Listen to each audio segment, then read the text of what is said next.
Hello, Guardians. Today is Friday, February 17th, 2023. We're 10 days away from Lightfall. My name's DanFinity, and welcome to Destiny Digest.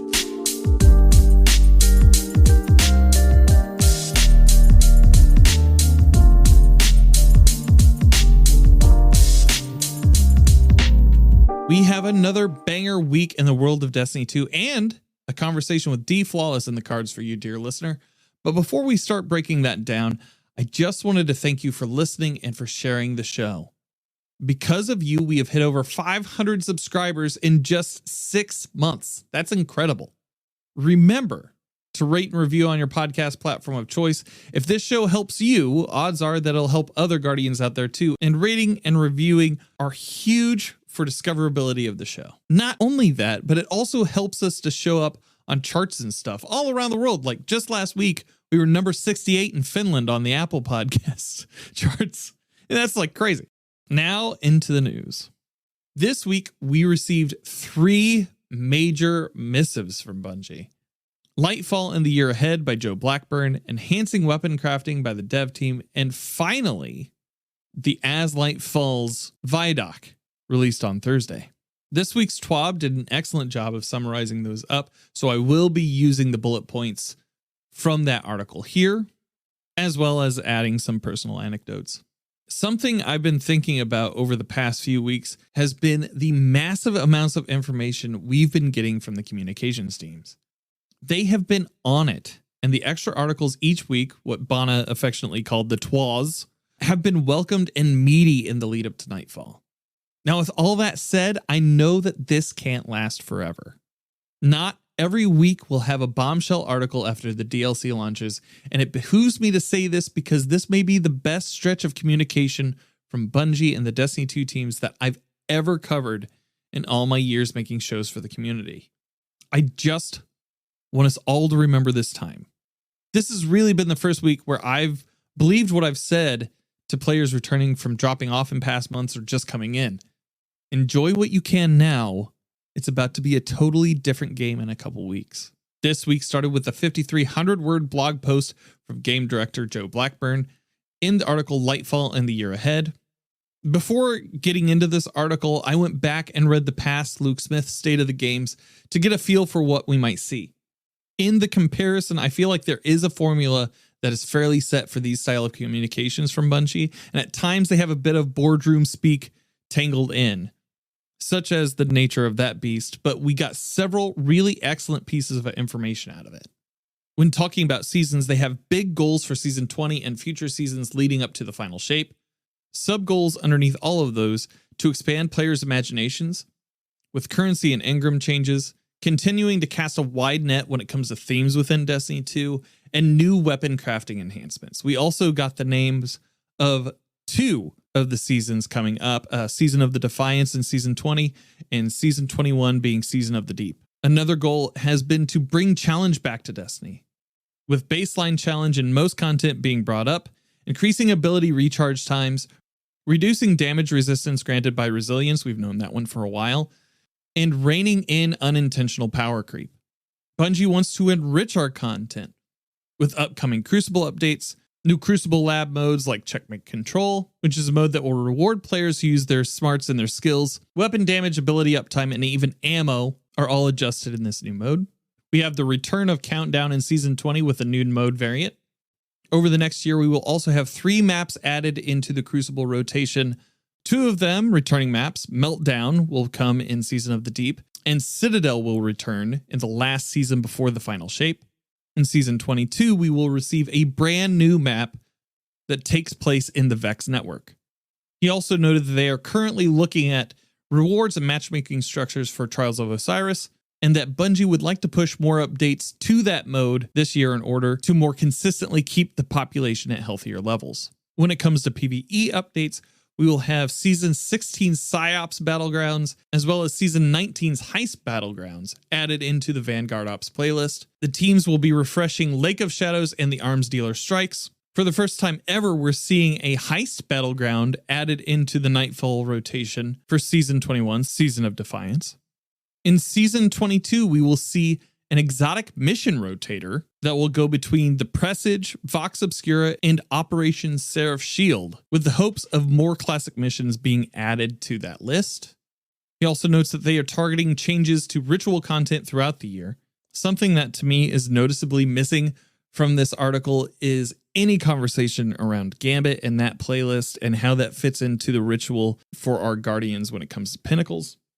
I really hope that they clear that up. If not before Lightfall, then sometime shortly after.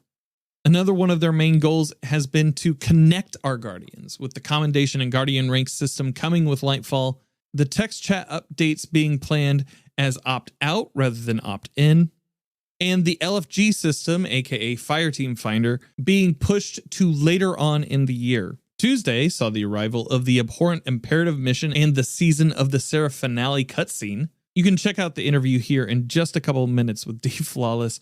We kind of talk about the mission and we talk about the cutscene. Really, we do more of a breakdown there, so stay tuned.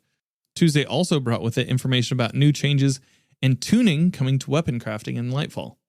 The TLDR from that article: when it comes to deep sight, there will be no more deep sight attunement objectives, and only craftable weapons will drop with deep sight resonance after Lightfall launches. We see the removal of resonant and harmonic alloys in upcoming seasons. They also have 3 new features planned for later this year. Weapon enhancing, upgrading an adept Lightfall raid weapon with enhanced traits, level, and a memento socket, coming a few weeks after the Lightfall Master Raid release. Deep Sight activation, with the possibility to apply Deep Sight to a weapon, coming in Season 21. Weapon level boosting, also coming in Season 21. Leveling up a weapon will not require equipping it, but you still can level up a crafted weapon by just shooting the thing. Finally, driving the hype machine home on Thursday, we received the Vidoc as Light Falls that gives us a little better look at the Witness and how they'll be taking more of a forward role in Lightfall's campaign as we wind down the Light and Dark saga. We also saw more in-depth looks at the differing strand subclasses and some new tools we'll be bringing to the fight, such as the Stasis Heavy Waveframe grenade launcher seen previously. We got better looks at how the loadout manager looks and feels on the flyouts, as well as the Guardian rank system and commendations.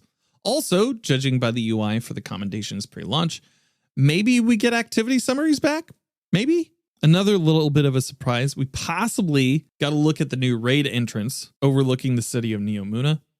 Outside of a few morsels here and there, a lot of the stuff discussed in the video was rehash for those like us who've been paying fairly close attention to every ounce of content they've been pouring out in recent weeks. We did get a better look at Season of Defiance, which feels kind of like a Red War 2.0 from the looks of the footage. We'll be joining our ragtag group of Tower Buds and liberating citizens of the last city from across the EDZ. Maybe, possibly even the Cosmodrome. They said it took place on Earth, so I'm assuming both. The TWAB also released on Thursday with the biggest bombshell that community commentators have been latching onto, which has been the character boost available with Lightfall. To quote the TWAB, "Starting with Lightfall, we're changing how paid character boosts work. Specifically, we're introducing a new type of character boost that includes a campaign skip. Once Lightfall launches, players will see one of 2 types of boosts on their character screen depending on their progress. 1, Lightfall character boost, appears when you hit soft cap with one character but have not completed Lightfall. This boost provides the selected character with a set of high power level gear. This boost does not skip the campaign. The second boost is the Lightfall campaign skip boost. It appears when you complete Lightfall. It skips the Lightfall campaign for your selected character and unlocks Strand.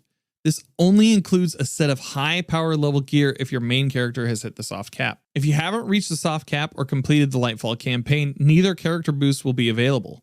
Looking over those boosts, I can understand why someone would pay money to boost their tune so that you get the powers unlocked and out of the way. Believe me, I've played mobile games before.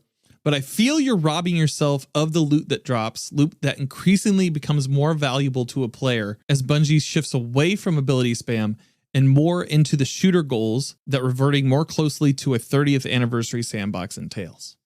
That's about it for the news. Oh, shout out to Jake Parker and the crew for getting Movie of the Week this week. Destiny House was really fun to watch. Congratulations to everybody involved. Now, on to a conversation with DFlawless. Welcome, D, to Destiny Yo. Digest. Thank you so much for your time and energy today. How are you doing? Thank you for having me. And this is the result of no sort of guilt trip. It's like I would never come into your chat and try to guilt you into having me on this show. So thank you for this genuine invite. And I would never go into your DMs and be like, "Hey D, can we move it back a week?" I would never. No, that's just never. We're just two guys who wouldn't do either of the things mentioned. Two best friends who would never do that. We certainly wouldn't lie. We certainly not to each other's faces. No. Via screen. From the producer was not aware of either of these occurrences. So yes, thanks. Also, Seth was cued into all of these things that we are talking. Okay. Not me literally looking at this Discord because a message popped up and being like, "Hey Dan, do we have a recording today?" And then being like, "Yeah, I just didn't mention it to you. Thanks, Dad." Well, yep. Anyways, so D, Dan, thank you so much for being on today. Before we go too deep, because we have the conversation around the season finale for Season of the Seraph. We also have keep it together, Dan. we have the state of the game article, as well as the weapon crafting 2.0. We have all of those things to discuss today. We have a tight amount of time, but first and foremost, where can people find you on the internet? Yeah, you're doing it on purpose now. Where can they find me? Yes. Yeah, I'm on Twitter, Twitch, TikTok, and YouTube. If you search the DFlawless on all those platforms, or if you search Twitch at D_flawless, you can find me streaming live, posting TikTok content, different meme tweets, sometimes serious tweets, but we mostly like to keep things light and fun and high energy and not take ourselves too seriously, but have a good time and try to help people along the way. When you do write serious tweets, they often take like a Hemingway approach. Very, very short sentences, very to the point, Yes. That's what I like. Usually most things, to me at least, most things that I find that are of substance get straight to the point.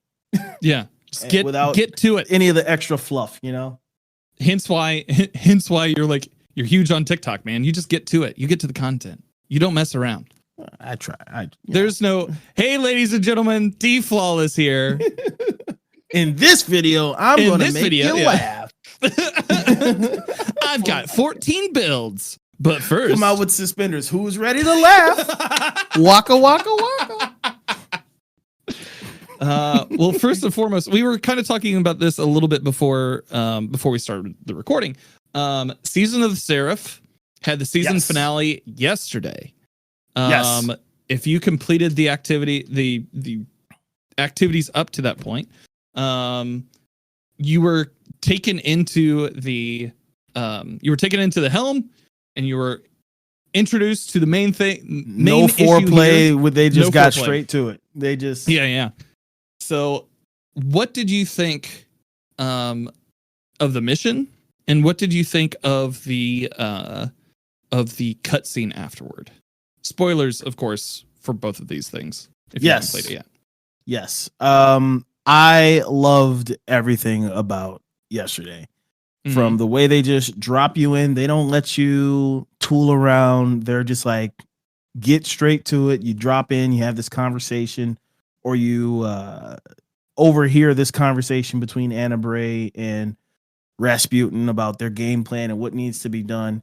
Then you're straight off into the mission. The mission was cool, a little recycled asset-y, but it's most of what we've been doing all season. But that was a problem I had at the beginning of the season, but as the season progressed and like the story progressed, it became less and less of a problem, like the reused nature of a lot of things. To the point where I was just having fun. And then we see Aramis. Oh crap, we're fighting Aramis, and she runs away because she's a coward and she don't want these hands. And then I thought the mission was cool. I thought the bossing, the final rule is cool. Nothing crazy in terms of stuff we haven't done for, but I just really liked the way it felt narratively. It felt like I was doing something exciting and important in the world. And then once you finish that mission, and then you get the big daddy cutscene where, you know, I don't know how deep we want to go right now, but like all the big stuff happens. And like, I'm sitting here screaming. I have a video up where like you can watch me just freaking out, like on my YouTube, where I'm just freaking out because so many things are happening. The traveler's trying to leave. Rasputin has to make the sacrifice. The satellites are coming. It looks like Aramis is going to get it off in time, but the thing, and then all of a sudden the witness shows up, and then like the pyramids show up, and then why did Crow walk away like that? It's just it's so like so much implications for the future. I was just freaking out. I'm trying not to have a mini freak out again, but that's just me. What about you, Dan? It had all the energy of like a Marvel film, like yes, like at the end of a Marvel movie. But and having been on a podcast with me, it kind of felt like, it's crazy that you say that. Yeah. It kind of felt like Infinity War, the end of Infinity War. There is a lot going on. So like, and everybody's processing it a little differently. The main thing being like, so the traveler decides to leave, or is just He's just repositioning. Yeah. How did you read that moment? Did you read it as no? Like, at first, I thought he was straight up leaving. So, how I read the whole thing, basically, Aramis is coming, and Traveler's like, "Oh crap, I'm out of here. Peace out. You guys have a good one. It's been real. It's been fun." Like I thought he was gone, leaving, like he did the Fallen so long ago. But then I think with Rasputin's sacrifice, I think that made the traveler change its mind and decide to stay. So that's kind of how I read it. But to me, in that moment, I think the traveler's mind was made up. It was peace, I'm out, and then stuff happened, and then it stayed. So yeah, but you know, the fact that it was going to leave, it kind of makes you feel a certain type of way, like, okay, what else could make it want to leave? You know, things like that. But that's kind of how I read it. Yeah. The interpretation that I got from it, or the like maybe my fourth thing on it, like seeing the pyramid ships at the end, and they're like, well, it has nowhere else to go. My thought with that was that it had, I guess, is a little bit more altruistic, I guess, or it's like it's moving away from Earth to like almost like when two generals meet on the field of battle before like the battle begins. It's just like, all right, we have our like tete-a-tete, or like our little chat, our little conversation before all hell breaks loose. And it felt like that to me. Interesting. More than really anything altruistic or malevolent. It just felt like almost like a daring mano a mano. Like, so you thought the traveler was going up to meet the pyramid ships, like, or like, so that or the witness, or just saying like, here I am, like, take your best shot. Yeah, this is where I'm at. Here we are. And Traveler doesn't have a great record with "Here I am, take your best shot." If you ask Gaul, no, like, it doesn't, especially in the lore. Took a big chunk out, and Traveler didn't do much of anything after that. Yeah, but that was part of a conversation where it was like, well, maybe it moved away from the city to take the battle out from the city. I don't think that it's that altruistic either. Like, I think the Traveler is pragmatic, extremely pragmatic. In that it ultimately, it can't do anything, even if it does have, let's call it, altruistic motives. It can't do anything if it's not around, right? So it's got to be self-preservation first and foremost. But I also think it serves its own interests. And Guardians kind of use the power given to them by the Traveler to do what they feel is good and right.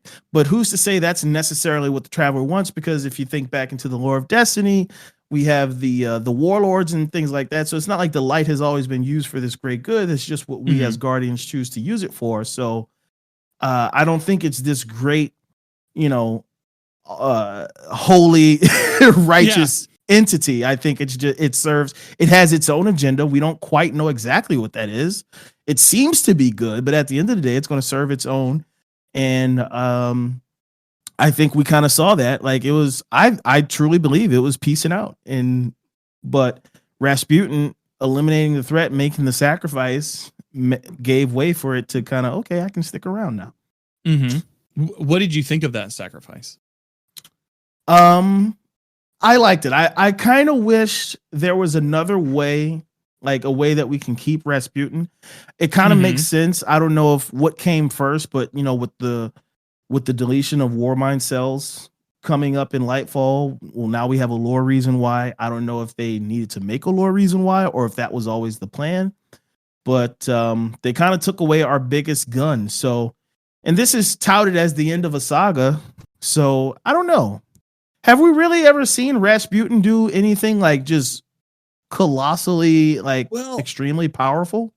I think the biggest. I don't feel like we never got a chance to see him shoot his big shot. Wasn't that the Almighty?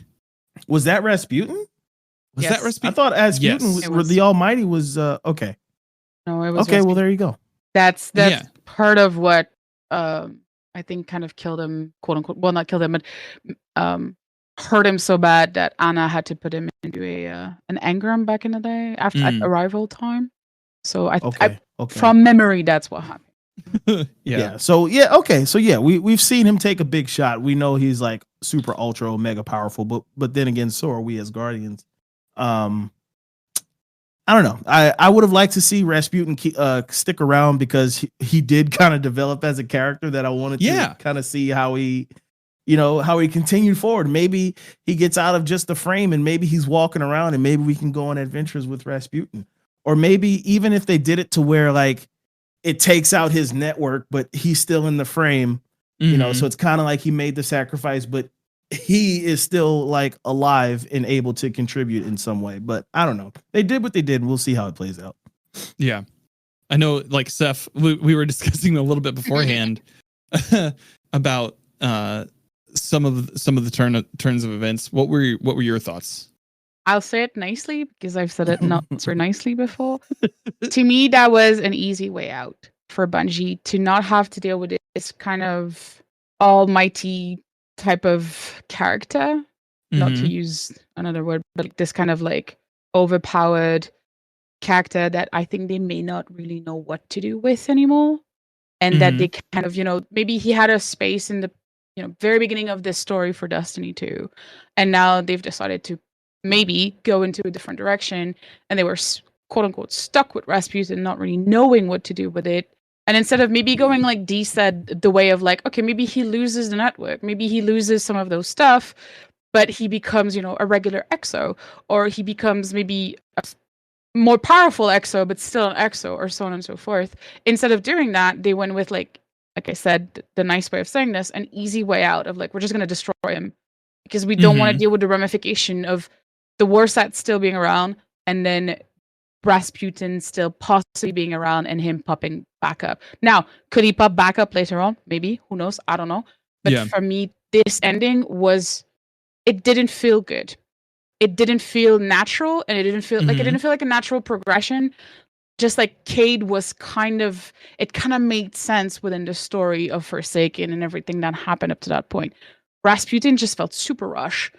And we had him in Warmind, we had him in Season of the Savior, if I remember correctly. And then we had him in Arrival, right? We had like 3 big moments where Rasputin was around, but he was just this kind of like overpowered god. He was a Warmind, right? He was a warlord.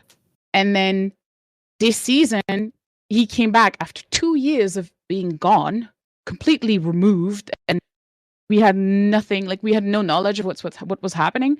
And now he's back this season. Then not only do we get him back, but we get him back as more this like personable person. He gets a persona, he gets a voice, we get to interact with him, all of these things. And then boom, he's dead. And it just feels so rushed and kind of just like it feels like a really easy way out to dealing with this overpowered entity that maybe posed this big question of like, well, if he's there, then I guess he could deal with everything. And I don't know. I'm very, like I said, I will forever be mad and heartbroken because Rasputin had a very, very special place in my heart, and I'm very unhappy with this decision from Bungie. It kind of reminds me of when like you're watching a movie or a TV show and they introduce this really likable character. Yeah. And the character's so likable, you know that there's no possible way that they live to the end. Like, yeah. Buddy who always brings you free beers. Yeah. It's like, hey, I'm Buddy. Like Rasputin, he was like, I really liked what they did with Rasputin, and I agree. Like, I'm not as upset as Seth, but I did really like Rasputin, and I'm bummed that we don't get to see him progress more as a character. But all in all, I think it was good storytelling. Maybe there was a different way to do it, but you know, I'm always gonna take the let's wait and see approach. But I agree. It is kind of a bummer that we lose a cool character and we're stuck with Crow. You know? Mind Crow personally, but Rasputin had so much potential. There was so many possibilities and so many things you could have done with this, like, omnipotent, that's the word I was looking for. This omnipotent character that kind of an overview of everything and had access to like networks and so on and so forth. And then it's just like, nah. I don't know. Nah, bro, he did. I can see why you'd take him off the board completely. Because with a character like that in your arsenal, it's the Superman issue with Justice League. Sometimes you have to take him from that team, because otherwise there's nothing they can't like tackle. Like, sometimes you have to kill Superman in order to make other characters. He's off. It's Superman, Captain Marvel. He's off world. He's off universe. Thing. I would have gone with Rasputin deciding. Yeah, I would have gone more with Rasputin deciding he's not going to fight that fight.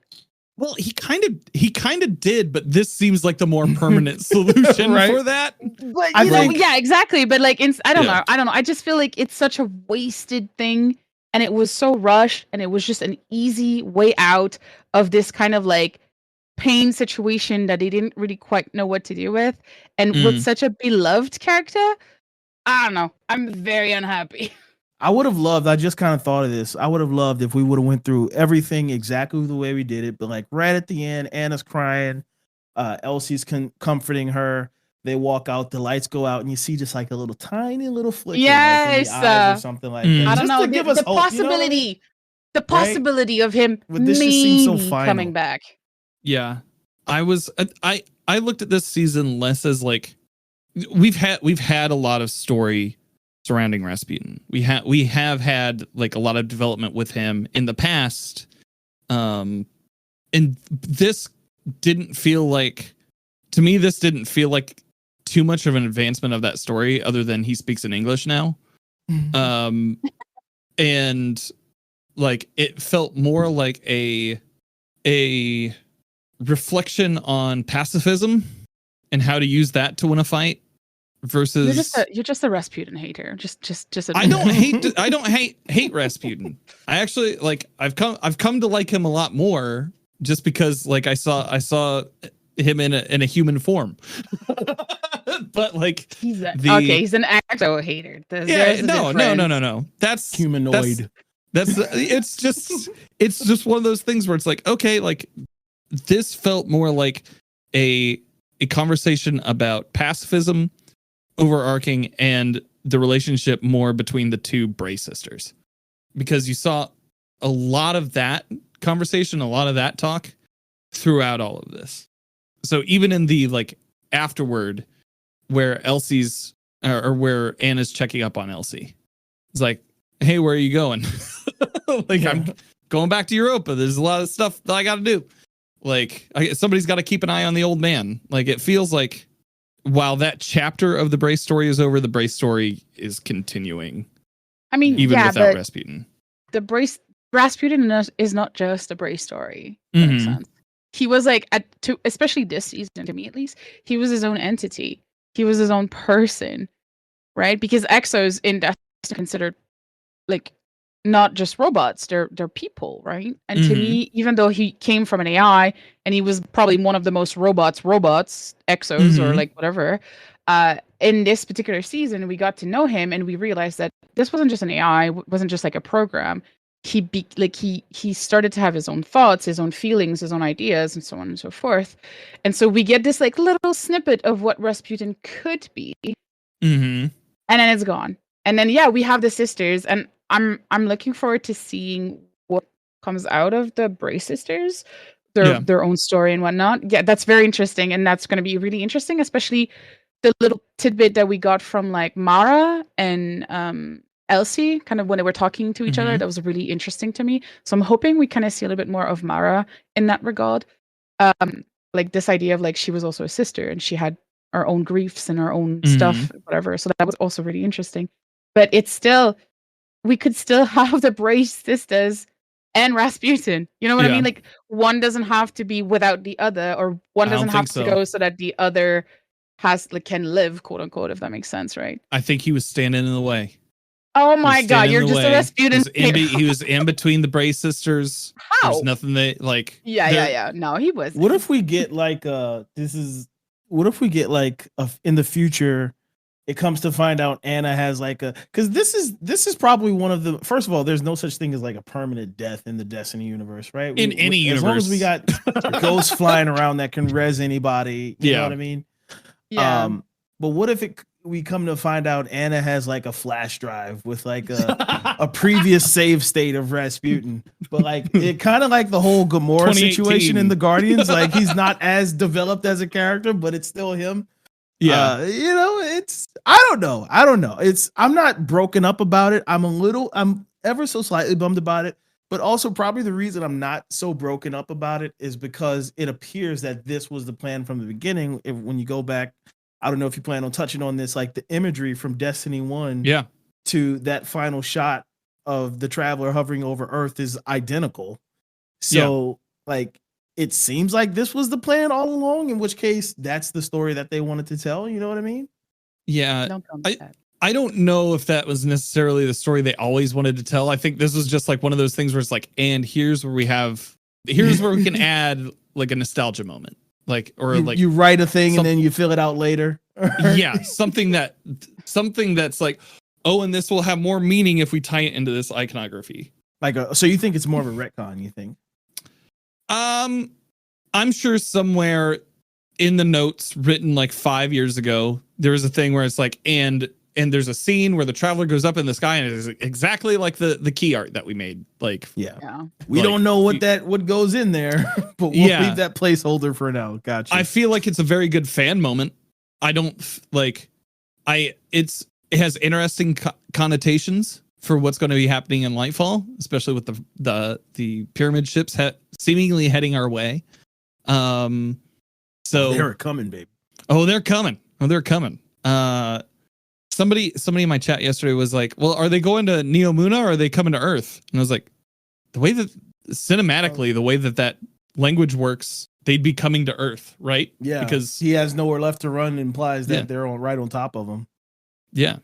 So, interesting stuff. I'm excited to see where Lightfall like picks up with it. Like whether we start off in medias res with like a Taken King style fight over Earth and the Traveler, or if we have like some sort of, or if we pick up moments after that, after the Traveler lifts off, or what. But should be a good time. Speaking of all the like, we have a lot to cover. So we had the state of the game on Monday, which a lot of things were touched on. What were you expecting to see out of the state of the game when it was announced? Kind of what we got in terms of like just plans for changes to the game, changes to core activities, to the gameplay loop. I feel like Joe did a great job of like addressing a lot of the issues that I had with the game, and that was mostly around the seasonal format being, it's kind of, we knew what we were getting every season, just like the predictability of it. I think he opens up with talking about the predictability of the seasons and how that's something that they wanted to address. And I feel like they did a good job of addressing it. It's kind of like turning a giant ship though. Like we can't expect these changes immediately, but they will come. It takes longer to turn a big ship than it takes to turn a small ship. So, so I got most of what I was expecting for some some economy updates, some moment to moment gameplay, loot incentive, things like that.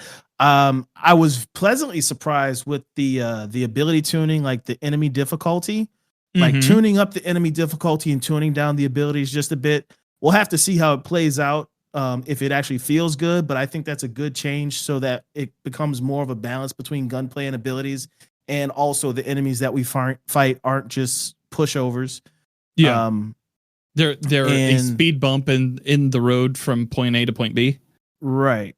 And then like as far as Crucible and other stuff, you know, I feel like there could have been a bit more, but we didn't get nothing. Gambit got nothing. But yeah, zero. Like noticeably zero. Like I wonder if I can even find the word Gambit in this document. I mean, it doesn't even appear. It doesn't even appear. I just searched the word Gambit. It doesn't even appear in there. So that was a bit of a bummer, not because I'm this big Gambit lover, but a lot of people in my community love it, and I know a lot of people in the community overall love Gambit. But I thought all in all, this was a great state of the game. I like the things that he touched on. Most of the changes that he talked about, I felt were good changes. Even the ones that you kind of initially want to recoil at, he gave good reasons why. And, you know, and it's always the case with Bungie where we'll see how it plays and then we'll adjust accordingly. What was one of those like, one of those moments where you were like, I don't know about the decision? Well, it started to be like with the whole like we're going to tune down abilities things, because I'm thinking like I like to make these super fun builds where you're using like your abilities and you're spamming all these things. Like that's like content that I like to produce, and that's also the way I like to play the game. I like to find these super hyper focused builds that focus on one thing, and I can just spam an ability. And anytime someone's like, all right, we're going to make you be able to use abilities less, well, naturally you're going to recoil. But when you have the reasoning behind it, and then, you know, it's like, all right, well, it does make sense. The game does kind of get, you know, it is a looter shooter. This whole thing is we're finding these guns, and if all the builds that we do circumvent the need to use guns, that kind of defeats the purpose. So it went from being like, I don't like this, to let's wait and see. Yeah. I think that's a fair assumption out of all this. One of the things that I did on Monday morning before this dropped, I went back and I looked at like Luke Smith's 2018 director's cut, because I was like, I bet a lot of what we're going to see today has some of the same kind of like tenets of what we saw back in 2018. Like, and that, like, that's what I made my like my reflections, and I also what I made my forecast for. So I made a list. I was like, what we're likely to see, and I was like, a reflection on the past year of content, what they learned from the seasonal model this year, and a preview of how they'll implement changes for upcoming seasons 21 and 22, which I'm like, fairly accurate on that front. Pretty much copy pasta almost. More info on the new light experience with the update of Guardian ranks and commendations. And decisions around the power creep and rolling sandbox targets back to be more akin to the 30th anniversary DLC. I feel like they hit all four of those tenets. Yeah, right out the gate. And I was like, what I would like to see, kind of nailed it. I was like, what I'd like to see, the future of Destiny 2 past final shape, and more info regarding that. So like whether they drop last gen support, like Destiny 3, if they decide to do a Destiny 3 or a new engine and continued service into the new saga. You think we'll get a Destiny 3? I don't think so. They've said no, but they've also said we might other get things. a new franchise before we get Destiny 3, because the fact that they've flat out said no. Yeah, you know, that's the only reason why. If they never just came out and said it's not happening, then I'd be like, maybe, but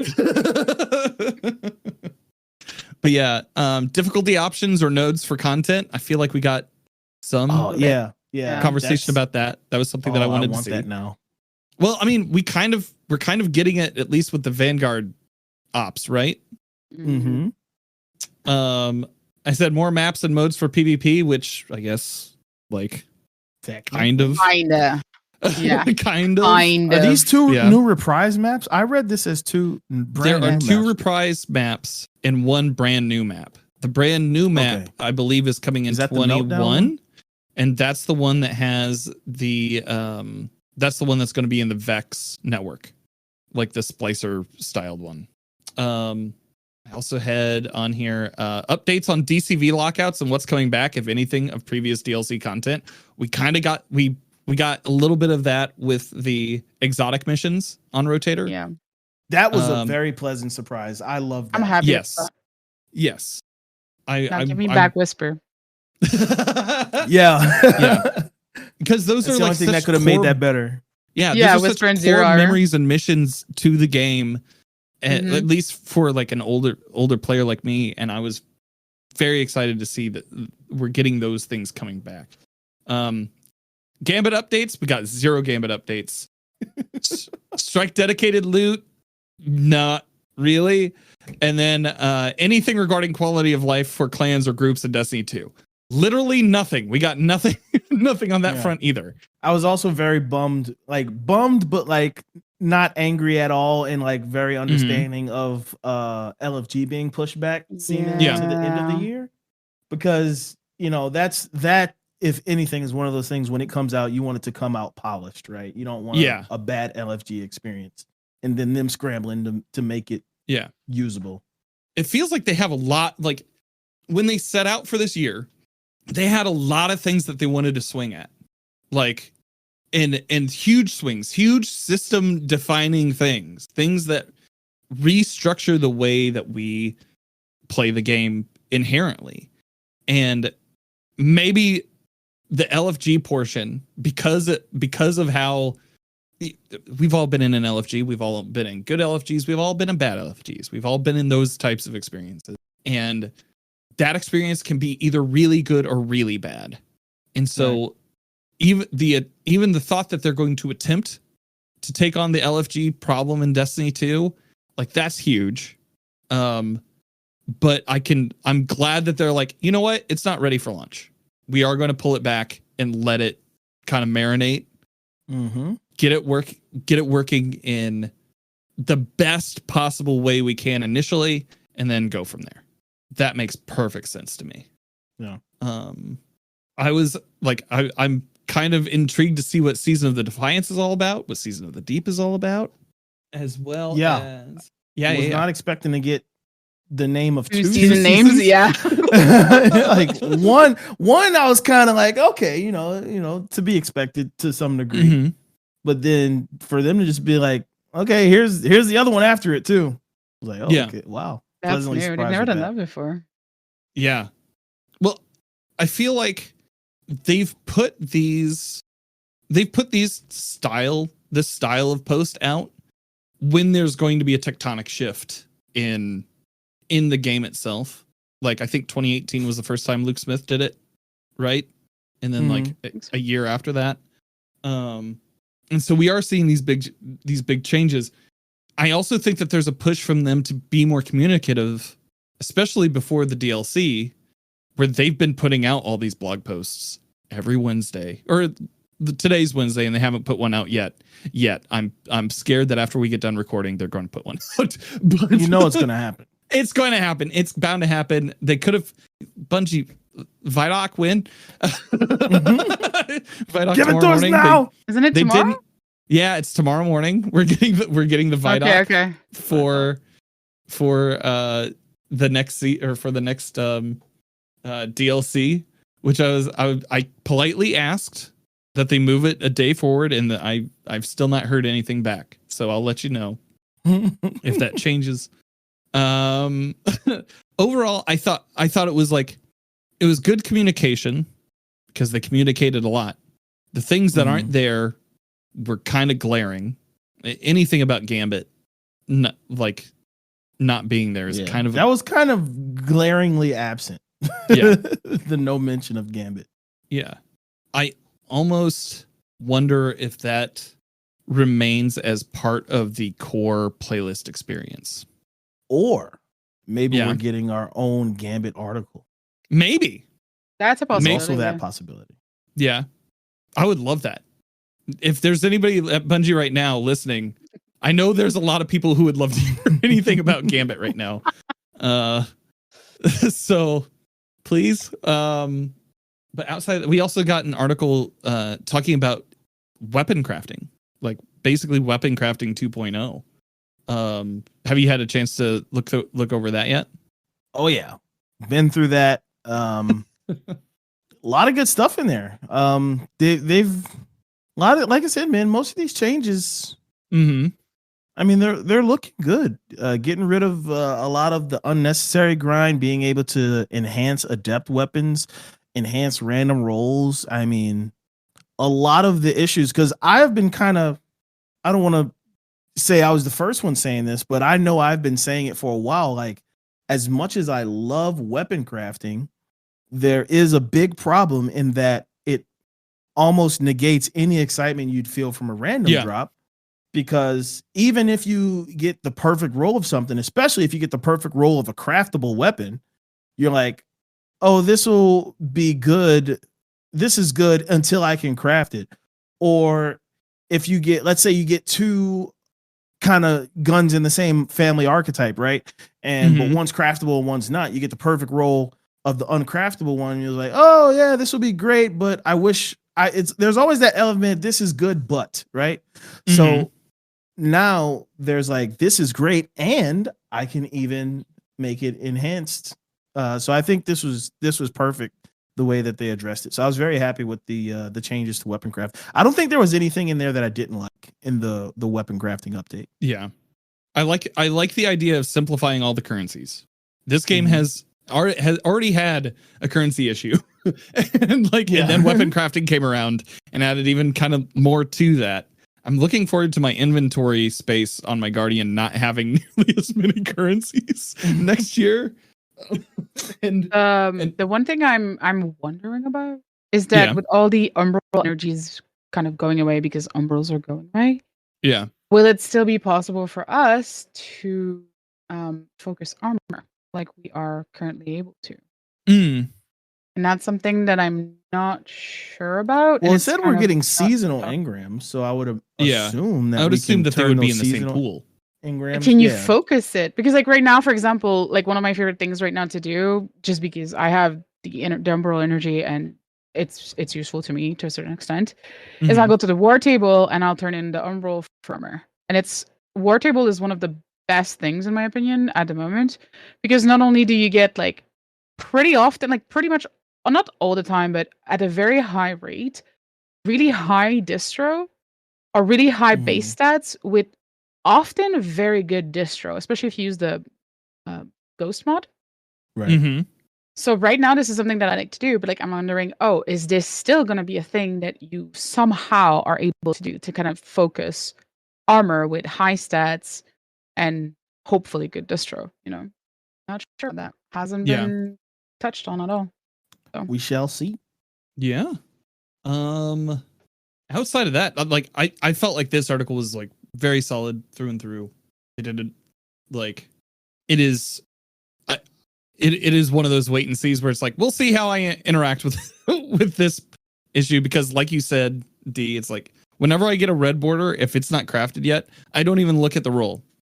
I know that's kind of sacrosanct. Yeah, and that's kind of look at the roll, man. I look at it and I'm like, is this a pattern? This is a pattern. Shard immediately. Right. Until I get the pattern, and then like anything after that is gravy. But it's when I deleted my vault this last time, it didn't feel like it was that dicey of an option, because I knew I could rely on going back and crafting a bunch of weapons. Yeah. That way I at least had them going forward. Now that's like a personal like streamer thing. more than like an issue for your average player. But I'm excited to see like this enhancing the manual deep sight of it all. This is a change that I'm very excited for. Even down to like the boosters that they talked about, like being able to not having to have a weapon equipped to boost it up, or being able to boost it up so you can get some early perk combos, you know, while you're working to level it up. I just think this was just like chef's kiss, this whole tuning pass on weapon craft. Heck yeah. A lot of really big things coming, a lot of really good quality of life change. And I'm sure that we'll get a little bit more insight tomorrow morning when it comes to the Vidoc. Based on like the trailer that they released today, I wonder what kind of morsels we'll get out of that thing. But it definitely feels like people at Bungie are excited to release this, and just looking forward to it. Just to give like a little bit of just like some inside baseball. Like I could sense a lot of people on like social media were like, for whatever reason, I'm not excited about Lightfall, like yada yada yada. And they're within their rights to feel that way. I'm not attacking that feeling, but I never once felt that way because of the opportunity that I had to visit Bungie and like but just seeing like you can visually see and feel how excited they are for this. Like all the way, when was that reveal? Like all the way, that was back in August. Back in August. And I was just like, man, they're like really jazzed for this. And like, and everyone was just so excited. Even like just the devs that I got a chance to talk to and meet with, and some of the things that I overheard, but I can't say anything about.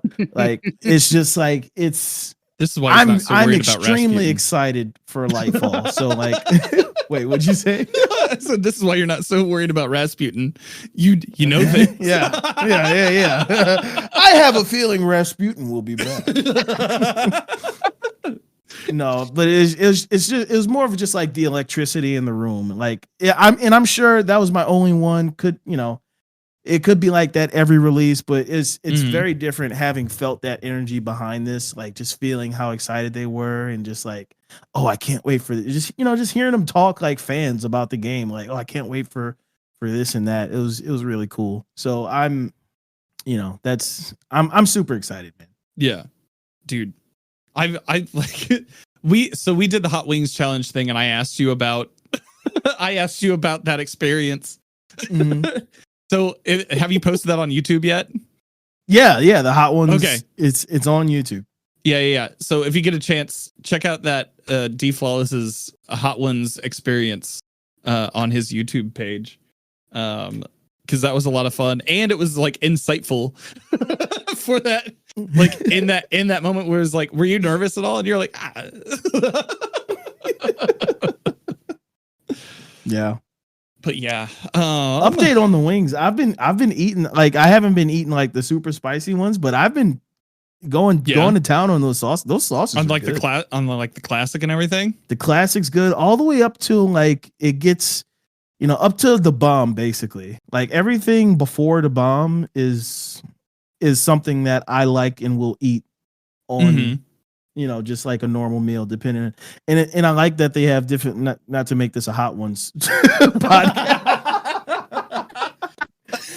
This is turning into one of our random calls. Yeah, hey, just go off on tangents. This is fine. But the sauces are good. The sauces are good. I realized as I was speaking, I was like, this is not a hot sauce podcast.